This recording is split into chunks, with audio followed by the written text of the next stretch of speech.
Hello everyone, welcome to जिंदगी classes. First video में हमने सीखा था इंट्रोडक्शन और सेकंड वीडियो में हमने सीखा क्रिएट कंपनी। थ्योरिटिकल टॉपिक में बात करें तो हमने कवर कर दिया कि टैली क्या है, ठीक है। और आज हम करने वाले इससे जुड़ी हुई टर्मिनोलॉजी। टर्मिनोलॉजी क्या होती है? एक तरह से पारिभाषिक शब्दावली, है ना। लेखांकन की पारिभाषिक शब्दावली जो होती है उसकी बात कर रहे हैं। ये दो है। सबसे पहले हम सीखेंगे ट्रेड क्या होता है, प्रोफेशन क्या होता है, बिजनेस क्या होता है, owner, capital, drawing, purchase, sales. तो ये क्या है? शब्द है, वो शब्द है जो अकाउंटिंग करते समय यूज किए जाते हैं। मतलब जैसे हमने बोला कि आप टैली में क्या करते हैं, एंट्रीज करते हैं, फिर आप रिपोर्ट देखते हैं। तो अब कोई आपसे ये नहीं बोलेगा रिपोर्ट दिखाओ, पर्टिकुलर रिपोर्ट्स में भी कुछ नाम होते होंगे। जैसे आपसे बोला जाएगा एक काम करो, इस साल का टर्नओवर कितना हुआ ये बताइए। अब आपको यही पता नहीं है टर्नओवर क्या होता है, तो वहां पे आपको बड़ी प्रॉब्लम आने वाली है। तो उन सब प्रॉब्लम को दूर करने के लिए हम आज इस टर्मिनोलॉजी को समझ रहे हैं। जिस फील्ड में हम होते हैं उस फील्ड के शब्दों को समझना बहुत जरूरी होता है ताकि आप उस चीज को सीख पाए। जैसे आर्मी में अगर आप जाएंगे तो आर्मी के अपनी कुछ टर्मिनोलॉजीज हैं, उन वर्ड्स को सीखना होगा ताकि आप उनके द्वारा बोली जाने वाली लैंग्वेज को या उनके द्वारा दिए जाने वाले इंस्ट्रक्शन को इजिली समझ पाए। ऐसे अकाउंटिंग की फील्ड में कुछ शब्द ऐसे हैं जो कॉमर्स वाले स्टूडेंट को लगभग जानते हैं, बट अगर नहीं भी जानते तो उनको एक तरह रिवाइज हो जाएगा। तो ये टर्मिनोलॉजीज हैं जो आपको पता होनी चाहिए। तो चलिए बिना समय वेस्ट किए इन टर्मिनोलॉजी शुरू करते हैं। तो देखिए सबसे पहले टर्मिनोलॉजी में है ट्रेड। ट्रेड का मतलब क्या होता है? लाभ कमाने के उद्देश्य से किया गया वस्तुओं का क्रय विक्रय व्यापार यानी ट्रेड कहलाता है। मतलब अगर आपने कुछ खरीदा, ठीक है, तो ये आप है बिजनेस में, आपने कुछ खरीदा और जैसे मान लो आपने खरीदा 1000 में और फिर आपने इसको बेचा कितने में? 1200 में किसी दूसरे व्यक्ति को।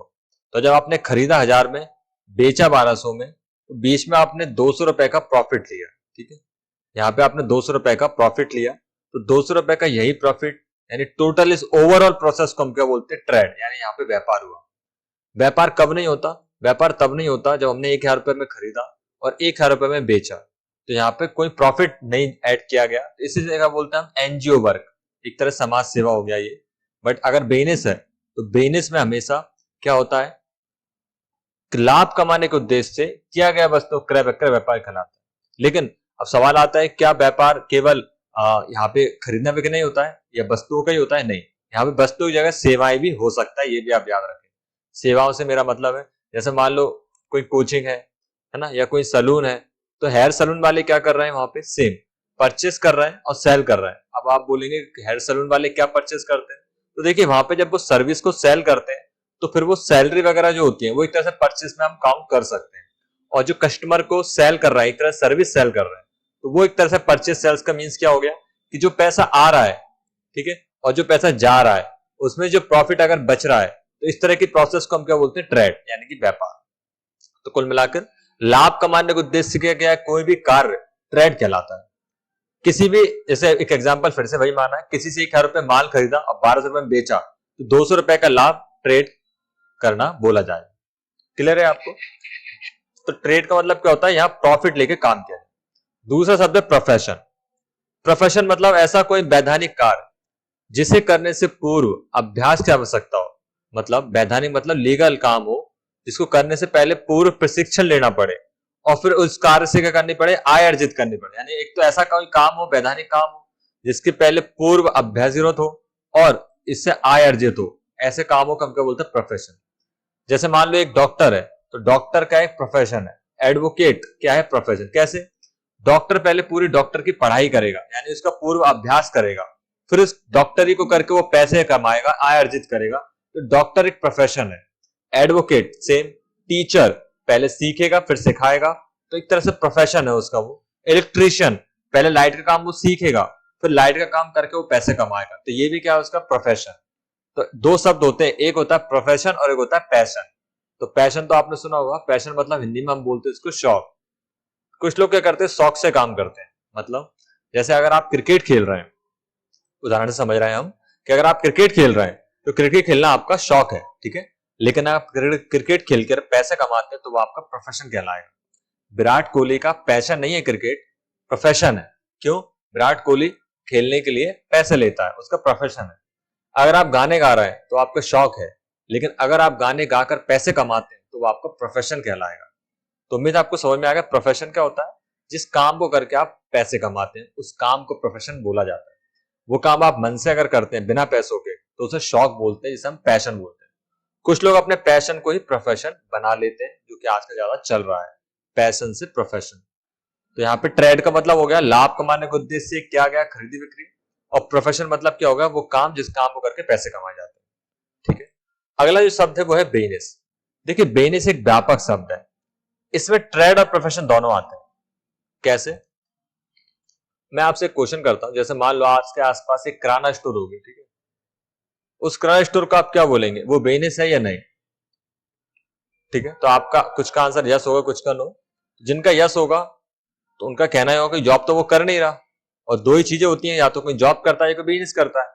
तो किराना वाला अगर बिजनेस करता है तो हम इसको क्या बोलेंगे, व्यक्ति को, इस व्यक्ति को हम बोलेंगे बिजनेसमैन। बट हम किराना वाले को बिजनेसमैन नहीं बोल रहे हैं, इसका मतलब वो बिजनेस नहीं कर रहा है क्या? बट बिजनेस तो वो कर रहा है। तो सवाल आता है कि किराना वाला बिजनेसमैन है या नहीं, अगर नहीं है तो फिर वो क्या है? तो यहाँ पे मैं आपको कंफ्यूजन दूर कर देता हूं। अभी तक आपने बस ज्यादातर जॉब और बिजनेस की बात सुनी, बट इनके बीच में भी एक होता है, उसके बारे में आपको पता होना चाहिए। इसे क्या बोलते हैं हम? Self employed. क्या होता है? Self employed. सेल्फ एम्प्लॉयड का मतलब क्या होता है? इसने खुद को जॉब दी हुई है। तो एक होता है जॉब जहां हम किसी के लिए जॉब करते हैं, एक होता है सेल्फ एम्प्लॉयड जहां हम खुद के लिए जॉब करते हैं, और एक होता है बिजनेस जिसमें हम बिजनेस करते हैं। तो बिजनेस की बात में क्या होता है, बिजनेस और सेल्फ एम्प्लॉयड में कैसे अंतर डिफाइन करेंगे? तो एक किराना वाला जो होता है वो खुद ही दुकान खोलता है और खुद ही उस दुकान पे बैठ के खरीदी बिक्री करता है। तो ये क्या है? सेल्फ एम्प्लॉयमेंट है। यहाँ पे वो बिजनेस नहीं कर रहा है, बस उसने खुद को ही जॉब दे दी बेचने की। ये बिजनेस कब बनेगा?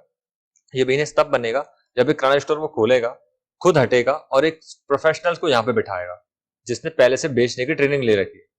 अब इसे क्यों नहीं बिठाता वो? क्योंकि उसको सैलरी देनी पड़ेगी। अगर मान लो महीने के 15,000 रुपए कमा रहा है, इधर फिर उसके महीने के पैसे कम हो जाएंगे, क्योंकि 8,000 रुपए तो ये ले जाएगा कम से कम, फिर इसे कितने मिलेंगे? बस 7,000 रुपए।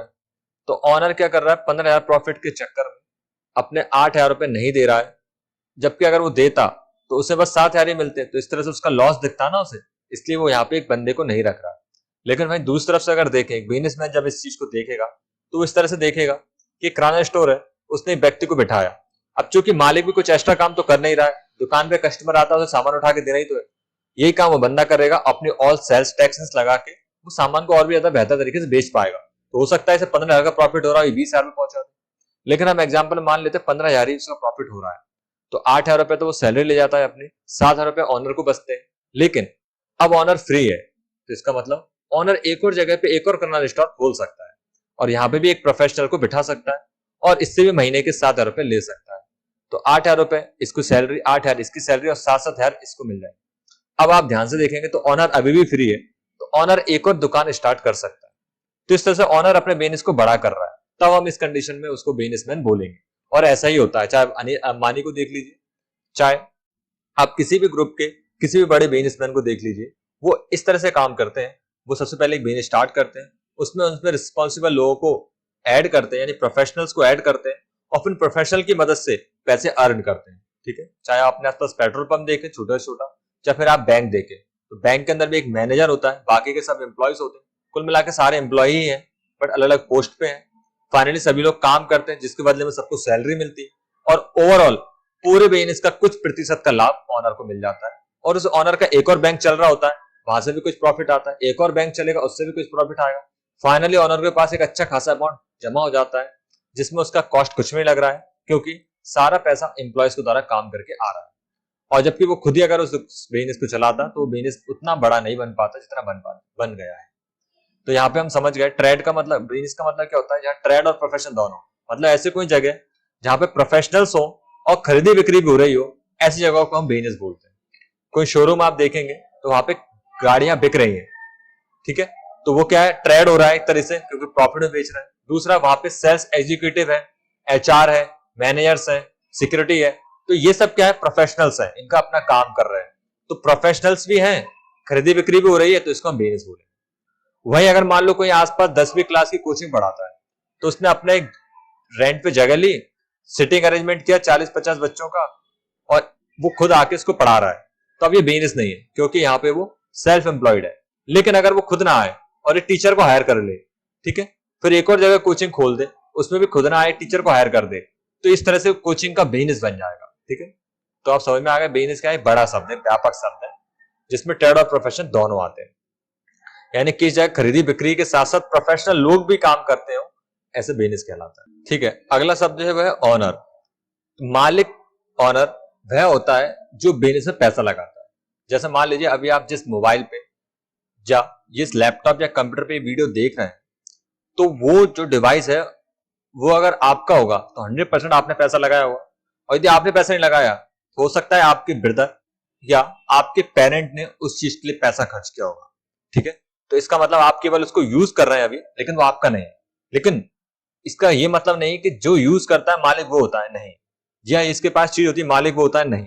जो पैसा लगाता है मालिक वो होता है। ठीक है, क्लियर है। जैसे आपका घर है, आप जिस घर में रह रहे हो तो घर आपका नहीं, क्यों? जिसने पैसा लगाया उसका होगा। तो ऑनर वह होता है जो पैसा लगाता है। तो बिजनेस में वही ऑनर होता है जो पैसा लगाता है। तो मान लीजिए कोई बिजनेस, ऐसे स्कूल है, स्कूल में जो प्रिंसिपल है, तो प्रिंसिपल कोई ऑनर नहीं है, प्रिंसिपल एक पोस्ट है। तो स्कूल किसका? स्कूल उसका होगा जिसने उस स्कूल में इन्वेस्टमेंट किया होगा, जिसने उस स्कूल को रखा होगा, खर्चा किया होगा सारा स्टार्टिंग में। तो जो कैपिटल लगाता है, कैपिटल को हम क्या बोलते हैं? पूंजी। ठीक है, ये अगला शब्द है कैपिटल। तो कैपिटल क्या बोलते हैं? पूंजी। तो जो बिजनेस में कैपिटल लगाता है वो ऑनर होता है। अब कैपिटल के रूप में चाहे तो वो पैसा लगा सकता है, यानी कैश लगा सकता है, या फिर वो चाहे तो संपत्ति का कुछ हिस्सा भी लगा सकता है। जैसा हमने बोला अभी कोई स्कूल खोल रहा हो, उसके पास पहले से फर्नीचर मौजूद था, तो उसने फर्नीचर अपना खुद का लगा दिया प्लस कुछ कैश लगा दिया। तो ये क्या हो गया यहाँ पे? ऑनर। मालिक, मालिक वह होता है जो बिजनेस में पैसा लगाता है और उसका संचालन करता है, मालिक कहलाता है। मालिक तीन प्रकार के होते हैं। एक होता है एकाकी व्यापारी, जिसे हम प्रोप्राइटर बोलते हैं। एक होता है साझेदार, जिसे हम पार्टनर बोलते हैं। और तीसरा होता है अंशधारी, जिसे हम शेयर होल्डर बोलते हैं। तो प्रोप्राइटर मतलब सिंपल है, जिस बिजनेस का एक ही मालिक होता है उसे हम एकाकी व्यापारी या प्रोप्राइटर बोलते हैं। यानी इस बिजनेस के एक से ज्यादा मालिक नहीं होते हैं, बस एक ही व्यक्ति होता है। तो इतना क्लियर हो गया यहाँ पे हमारे पास कि एकाकी व्यापारी वह होता है जो अकेले बिजनेस में पैसा लगाता है, लाभ एवं हानि का स्वयं जिम्मेदार होता है, एकाकी व्यापारी कहलाता है। जैसे मान लो बिजनेस जरूरत है 1 लाख रुपए की, तो 1 लाख रुपए एक ही व्यक्ति ने लगा दिए। इसका मतलब बिजनेस में अगर 10,000 का फायदा हुआ तो 100% प्रॉफिट उसी का होगा। ठीक है, और अगर बिजनेस में 5,000 का लॉस हुआ तो 100% लॉस उसी का होगा। जबकि पार्टनर में क्या होता है? 2 या 2 से ज्यादा लोग बिजनेस में पैसा लगाते हैं। यानी कि एक बिजनेस में जरूरत है 1 लाख रुपए की, तो इसमें एक व्यक्ति ने लगा दी 20,000 रुपए। ठीक है, एक व्यक्ति ने लगा दी 40,000 रुपए और एक व्यक्ति ने लगा दी 40,000 रुपए। अब क्या हुआ यहाँ पे?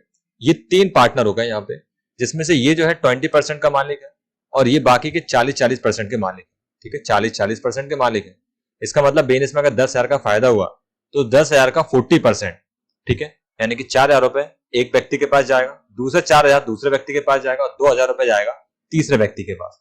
और अगर बिजनेस में लॉस हुआ 5,000 का, तो इसी परसेंटेज के बेसिस पे लॉस डिस्ट्रीब्यूट होगा। यानी जिसका जितना ज्यादा ऐड होगा पैसा, उसे उतना प्रॉफिट उतना लॉस, जिसका कम होगा उसे उतना लॉस उतना प्रॉफिट होगा। तो साझेदार मतलब होते हैं पार्टनर। किसी भी बिजनेस में पार्टनर कम से कम 2 और अधिकतम 10 और 20 तक हो सकते हैं। प्राइवेट लिमिटेड कंपनी में 10 और पब्लिक लिमिटेड कंपनी में 20 तक हो सकते हैं, इस बात का आप ध्यान रखें। तो यहाँ पे ये होते हैं हमारे पास पार्टनर 20 से कम। लेकिन अगर किसी बिजनेस में 20 से ज्यादा पार्टनर हो तो उसे हम क्या बोलते हैं? यहाँ पे उसे हम बोलते हैं शेयर होल्डर, अंशधारी। जो आपने स्टॉक मार्केट देखा है, वहां पे आप भी ऑनर बन सकते हैं किसी भी कंपनी के पैसा लगा के, क्योंकि वहां पैसों को क्या करते हैं? कंपनी के हिस्सों में बांट देते हैं, शेयर्स बांट देते हैं बहुत सारे। ठीक है, और हर एक हिस्से का एक प्राइस रख देते हैं। कोई शेयर 10 रुपए का भी होता है, 1 रुपए का, कोई 1,000 रुपए का भी होता है, कोई 100 रुपए का, कोई 500, कोई 10,000 का भी शेयर होता है, कोई 70,000 का भी शेयर हो सकता है और 1 लाख का भी हो सकता है। कितने का भी हो सकता है, डिपेंड करता है बिजनेस ने कितने भागों में अपनी कंपनी को बांटा है। ठीक है, अब एग्जांपल में समझते हैं, 1 लाख रुपए की जरूरत है कंपनी में, तो उसने इसको अंश के रूप में बांट दिया। तो कोई पैसा लगा रहा है 10 रुपए, कोई 1 रुपया, कोई 5 रुपए, कोई 8 रुपए, कोई 9 रुपए, कोई 20 रुपए, कोई 30 रुपए, कोई 50 रुपए, इस तरीके से। अब नॉर्मल सी बात है, बड़ी बिजनेस होते हैं तो उसमें 1 लाख रुपए की इन्वेस्टमेंट नहीं चाहिए, उन्हें चाहिए 3,000 करोड़ रुपए, 2,000 करोड़ रुपए। इतना बड़ा अमाउंट कोई एक पर्सन नहीं दे पाता, और अगर कंपनी ले भी ले तो बहुत बड़ा कर्जा बन जाता है। तो यहाँ पे बिजनेस क्या करते हैं? अपने शेयर निकाल देते हैं। मतलब एक व्यक्ति पैसा ना देके सारे लोगों से इन्वेस्टमेंट किया जाता है, 3,000, 4,000 करोड़, 5,000 करोड़ टुकड़ों में लिए जाते हैं, और सभी से बोला जाता है अगर हमने जो पैसा लिया है, अगर हमने सही कामों में, जो हमने जिस विजन के साथ जो पैसा ले रहा है, अगर वो विजन फुलफिल हो जाता है और हर कंपनी को प्रॉफिट हो जाता है तो वो उस प्रॉफिट में से कुछ हिस्सा इन लोगों को भी डिस्ट्रीब्यूट कर देंगे जिन लोगों ने पैसा लगाया। यानी कि ऐसा समझेंगे, बिजनेस जरूरत थी पैसों की, इसमें से 1% पैसा किसी एक व्यक्ति ने दे दिया, 0.5% किसी और ने, 2% किसी और ने, तो इसी परसेंटेज के बेसिस पे जो प्रॉफिट होगा वो डिस्ट्रीब्यूट होगा। अब चूंकि बड़ी बिजनेस है तो प्रॉफिट 10,000 करोड़ का भी हो सकता है, 5 करोड़ का भी हो सकता है।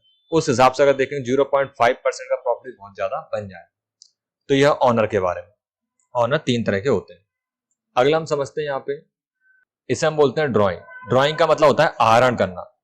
जब मालिक निजी खर्चों के लिए अपने ही व्यापार से पैसे निकालता है, इसे हम आहरण करना बोलते हैं। ठीक है, जैसे कपड़ों की दुकान है और दिवाली आने पर उसने कपड़े अपनी दुकान से ले लिए, तो इस तरह हम आहरण करना बोलेंगे। यानी अपने ही कैपिटल में से, कैपिटल मतलब पूंजी में से पैसा निकालना ड्राइंग कहलाता है। और कैपिटल मैंने आपको बता ही दिया, मालिक जो बिजनेस से पैसा लगाता है उसे हम पूंजी बोलते हैं। जैसे मान लो आपको शॉप है और आप उसमें से पैसा ले लो, तो वो पूंजी क्या कहलाएगी, वो पैसा क्या कहलाएगा, ड्राइंग यानी कि कैपिटल। विड्रॉ करना, आहरण करना। ऑनर जब अपने बिजनेस से पैसा ले तो उसे आहरण करना बोलते हैं, याद रखिए। अगला है परचेज। देखिए वैसे परचेज का मतलब हम सभी जानते हैं खरीदना, लेकिन टैली में याद रखना है परचेज का मतलब होता है माल खरीदना। क्यों? आपका अगर मेडिकल का बिजनेस है और आपने दवाइयां खरीदी, मेडिसिन खरीदी, तो इसे हम बोलेंगे क्या, परचेज। परचेज का अर्थ माल खरीदना। जो माल बेचने के लिए खरीदा जाए उसे हम परचेज कहते हैं। ठीक है, जैसे मेडिकल एक शॉप, तो यहाँ पे मेडिकल जो शॉप है इसमें अगर जो सामान खरीद रहा है, मेडिसिन खरीद रहा है, तो इसे हम क्या बोलेंगे, परचेज। बट अगर मेडिकल शॉप पर वो एक कंप्यूटर खरीदता है तो इसे परचेज करना नहीं बोलेंगे, ये पेमेंट है। ठीक है, किस चीज के लिए भुगतान किया गया है। तो टैली में इस बात का ध्यान रखना है, जब भी अगर आया परचेज तो आपको डेफिनेशन याद होनी चाहिए। परचेज मतलब क्या होता है, माल खरीदना। इसमें कोई भी कंफ्यूजन ना हो क्योंकि आगे दिक्कत आएगी। दूसरा, ऐसा भी याद रख सकते हैं, जो चीज बेचने के लिए खरीदी जाए, बेचने के लिए खरीदा जाए उसे हम क्या बोलते हैं, परचेज। और अगर कोई चीज यूज के लिए खरीदी जा रही तो उसे परचेज करना नहीं बोलेंगे। कपड़ों की शॉप पे कपड़े खरीदे, परचेज। कपड़े की शॉप पे कार खरीदी तो इसका लिए पेमेंट होगा, परचेज नहीं। अगला है सेल्स। बिजनेस द्वारा जब कोई माल बेचा जाता है तो हम सेल्स कहते हैं, सिंपल। और ये याद रखें, टोटल सेल को हम टर्नओवर बोलते हैं। यदि कोई पूछता है कि बिजनेस का टर्नओवर कितना है, इसका मतलब ये नहीं है कि आपकी इनकम है वो, नहीं। टर्नओवर का मतलब ओनली क्या होता है, टोटल सेल। जैसे अगर आपकी शॉप पर डे एक मोबाइल बिक रहा है, मोबाइल की शॉप है तो, और एक मोबाइल 10,000 का है, ठीक है, तो महीने भर का टर्नओवर कितना हो जाएगा, तो इसका मल्टीप्लाई हम 30 दिन से कर देंगे, जो कि लगभग आएगा कितना, 3 लाख के आसपास। तो ये आपका क्या हो जाएगा, टर्नओवर। ठीक है, तो इस तरह से हम किसी बिजनेस का टर्नओवर निकाल सकते हैं। कैसे, कितना पैसा टोटल आया सेल कर। कोई स्कूल है तो उसके पास टोटल कितनी फीस आ जाती है, तो उसे क्या बोलेंगे, उस स्कूल का टर्नओवर। कोई कोचिंग है, कितने फीस आ जाते हैं उनके पास, वो क्या है, टर्नओवर। ऐसे कोई दवाइयों का बिजनेस है तो टोटल वो कितनी दवाइयां बेच देते हैं साल भर में, महीने भर में। तो अगर महीने भर का टर्नओवर निकालना है तो महीने भर की सेल्स कैलकुलेट कर लो, साल भर का निकालना है तो साल भर की सेल्स कैलकुलेट कर लो। तो टर्नओवर किसे कहा जाता है, टोटल सेल। तो उम्मीद आपको फर्स्ट टर्मिनोलॉजी समझ में आई होगी। अब हम बात करें नेक्स्ट वीडियो में नेक्स्ट सेकंड टर्मिनोलॉजीज की। Thanks for watching.